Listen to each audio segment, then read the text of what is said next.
He dug through the blizzard and found what no one was supposed to see. The storm had already killed 3 hunters that week. Elmer Crow knew he shouldn't have been out there, but then he heard it. A sound buried deep in the wind. Not an animal, not the moan of the mountain. A cry, high, sharp, human. He stopped dead in the snow. The wind ripped across the ridge, throwing white knives through the air. He turned toward the sound, and for a heartbeat he swore he saw movement near the frozen creek. "God help me," he muttered and started running. Each step sank knee-deep. The blizzard bit at his face, the cold gnawing through his coat. He stumbled, fell, crawled, but the cry came again, weaker now. He reached the creek, and the world went silent except for his heartbeat. The snow there was strange, sunken inward, like something had fallen through. He dropped to his knees, dug with bare hands until the ice burned his skin. Then he saw a shape beneath the frost. Small. Curled. He dug faster, breath catching in his throat. A hand broke through gray, tiny 5 fingers like a child's. He froze. Another shape lay beside it. 2 of them. Not human, not animal, but alive. He lifted one into his arms. It was cold, so cold it felt like lifting stone, but its chest moved a faint, fragile breath. "Come on, little one," he said, voice breaking in the wind. "Not tonight." He pulled the second from the snow, pressed them both inside his coat, and started back up the ridge. Each step felt heavier, each gust of wind trying to tear them away. He didn't look back. Halfway up the hill, the mountain roared. Not thunder, not wind. A sound, deep and furious, rolling through the trees like the growl of something ancient. Elmer froze. He turned eyes straining through the whiteout and saw it. A shadow taller than any man standing still among the pines. Watching. The roar came again, and this time it wasn't anger, it was pain. Elmer clutched the 2 small bodies tighter, his breath coming in clouds. He whispered through the storm, "You can hate me if you want, but I'm not letting them die." He pushed forward, legs numb, vision fading until the outline of his cabin finally appeared through the snow. The wind screamed behind him as he slammed the door shut. The storm hit the walls like a wave. He stumbled to the fire, fell to his knees, and unwrapped the bundle. 2 faces looked back at him, pale, strange, barely breathing. He touched one cheek. It was warm beneath the ice. He let out a breath that sounded like prayer.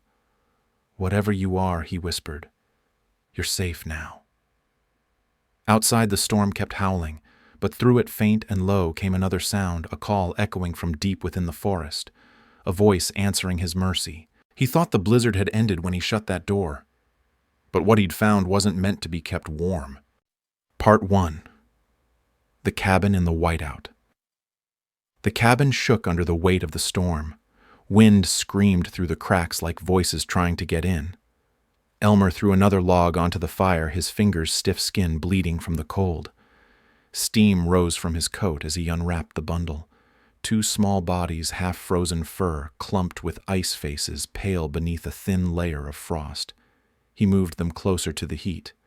His breath, ragged hands trembling so hard he could barely hold the tin cup. "Come on, little ones," he muttered, voice breaking.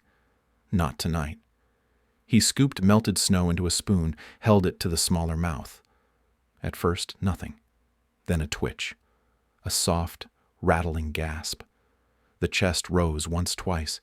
He let out a sound somewhere between a laugh and a sob. That's it. That's it. He did the same for the second one. Its eyes flickered open, amber, reflective, alive. Not human. But not animal either. He froze. The face was shaped like a child's, round and soft, but covered in fine gray hair. Tiny hands, 5 fingers curling weakly around his thumb. The fire popped, and the smaller one whimpered at the sound. Instinctively, Elmer shushed it. "Easy now. You're safe." He wasn't sure why he said it. He didn't believe it himself. Outside, the wind was dying down. Between gusts, he thought he heard something move out there, slow, heavy, deliberate. Snow sliding off the roof. Or footsteps. He turned toward the door, heart hammering again. The window was nothing but white, but the storm wasn't the only thing pressing against the cabin. The firelight flickered. Something brushed the wall outside, a soft drag, then a single dull thud, like a hand on wood. Elmer's breath caught. He grabbed his rifle from beside the door, aiming it toward nothing. "Who's out there?" Silence. Just the low hiss of the fire. Then the smaller creature stirred again, eyes wide, looking toward the sound. It didn't cry. It listened. And for the briefest moment its chest gave a faint hum, a tone so low he felt it in his ribs. Elmer froze. The sound outside echoed it. A reply. A deep vibration that rolled through the walls and vanished into the night. He set the rifle down slowly, his throat dry. Whatever had left them out there was still out there. He looked back at the little ones. They'd stopped shaking. They were breathing easier now, and somehow the cabin didn't feel so cold anymore. He whispered, "All right then. You stay alive and I'll figure the rest out."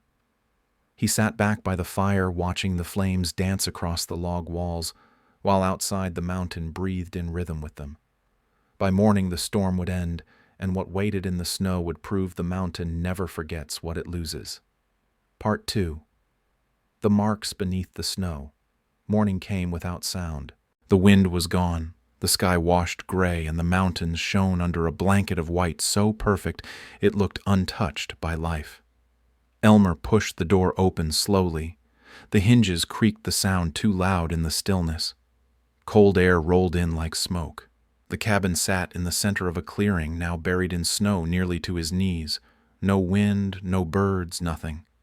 Just silence and the faint echo of his own breath. He stepped outside, rifle slung over his shoulder, eyes scanning the tree line. The forest looked asleep, but he knew better. He took 3 steps and stopped. There in the snow beside the porch was a footprint, huge, too deep for any man. 5 long toes, the heel sunk deep, and next to it another, smaller, dragging slightly as if whoever made it limped. He knelt down, tracing the edge of the print with a gloved hand. The snow had melted slightly around the shape. Still warm, still recent. He looked toward the forest. Nothing. But the hairs on his arms lifted. He followed the tracks around the cabin. They circled once, then stopped near the back wall, right beneath the window, where the 2 small ones had slept. His heart thudded. On the logs beneath the sill, a smear of dark brown glistened against the pale wood. He rubbed it with his thumb. Sticky. Blood. Elmer straightened slowly, eyes darting to the tree line. There, halfway up the slope, something dark leaned against a pine. He squinted through the glare.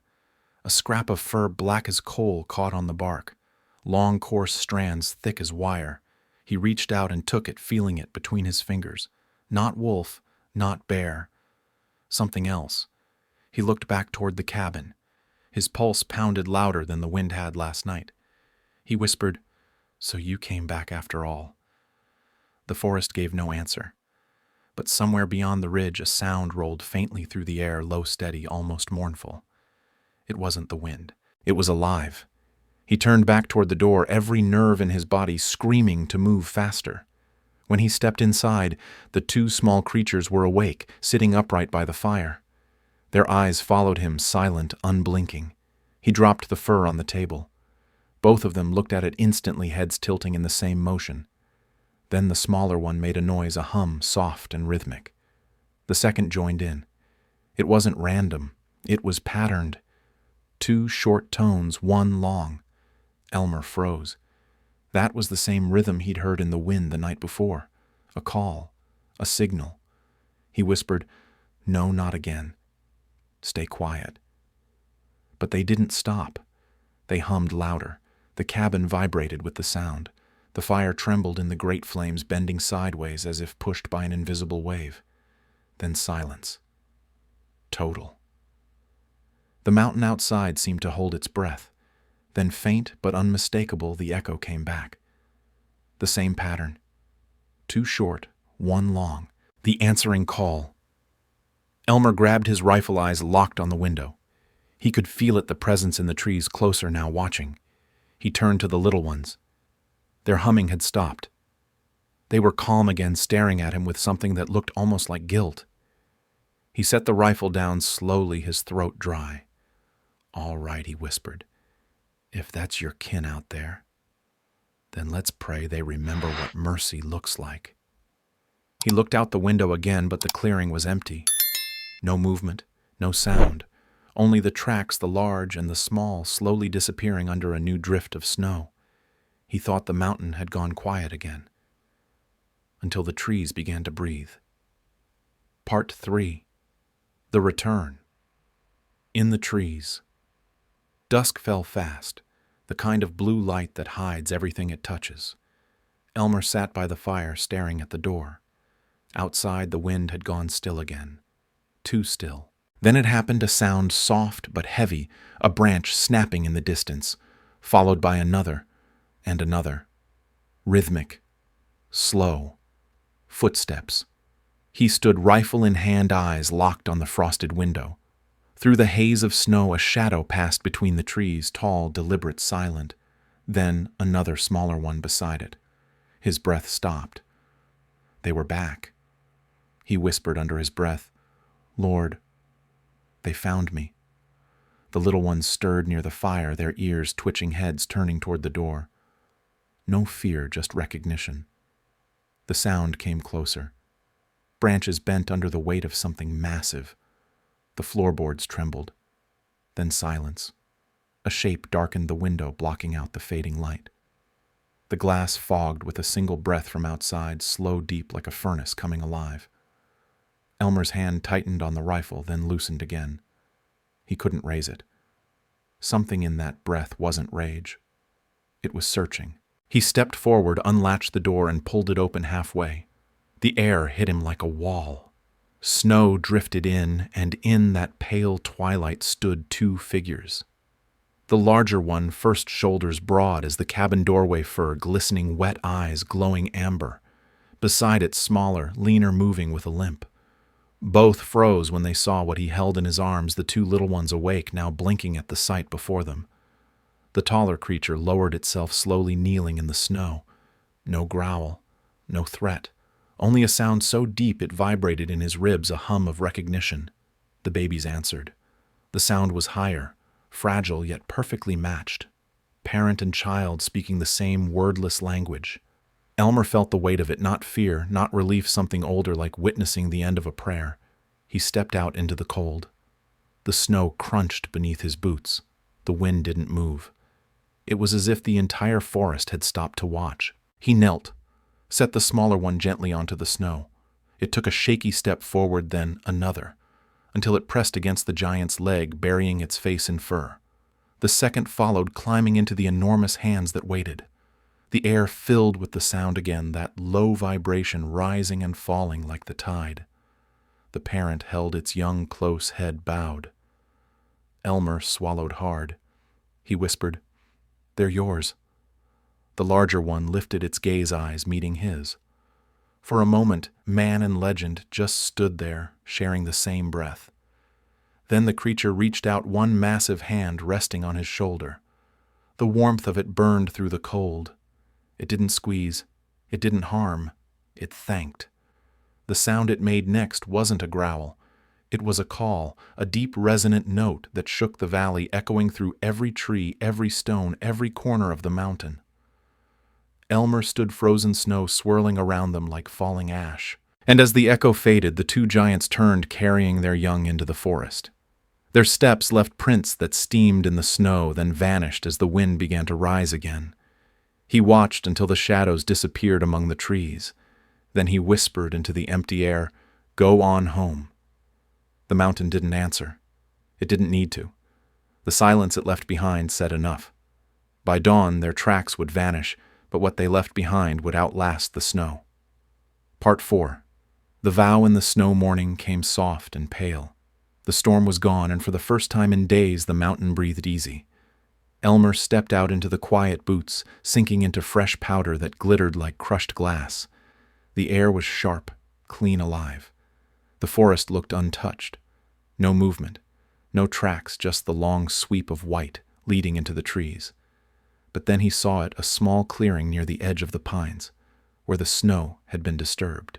He walked closer, heart thudding. There were prints there, too large, too small, fading, melting under the new sun. He followed them until they ended at a fallen tree. On the bark, something had been placed. A stone, smooth gray carved with 3 lines that met in the center. He picked it up.